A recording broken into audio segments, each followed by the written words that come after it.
They were what I would call silent partners. They didn't have much interaction with the business, but they had a lot of faith in it. Malcolm was actually our first customer. And a couple of years later, another customer, Tim, came along. He asked me that classic question: if you had lots of cash, what would you do with it in this business? And it's super useful to have somebody that you can just turn to, because otherwise running your own business is a very lonely place. But when you've got a shareholder whose cash is on the line, they're very, very focused and they will give you the right advice. And when you come to sell a business, if you've got two shareholders who've come in at different stages after the business was running, then your prospective buyer is going to look at that and think, well, they bought a bit of it and they've been around and they're quite happy and the thing has grown like crazy since. So that does help as well.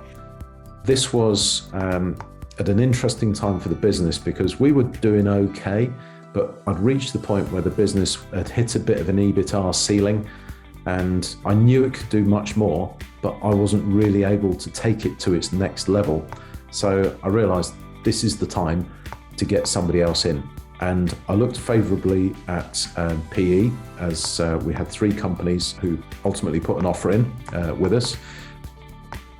Going down the PE route was quite interesting. They put people in, you get a couple of people on the board, you might get a chairman along. They're usually very aggressive. They want 3 times after a few years, and then they'll flip you and move you on to a bigger PE house, hopefully. And I didn't really want to get bounced around like that and have somebody come in and change everything. Valaris had a very different message to everybody else and said, well, we like what you're doing. We'd like you to keep doing what you're doing. And we're going to give you a bit of help, but we're not going to put anybody on your board. We're not going to replace you.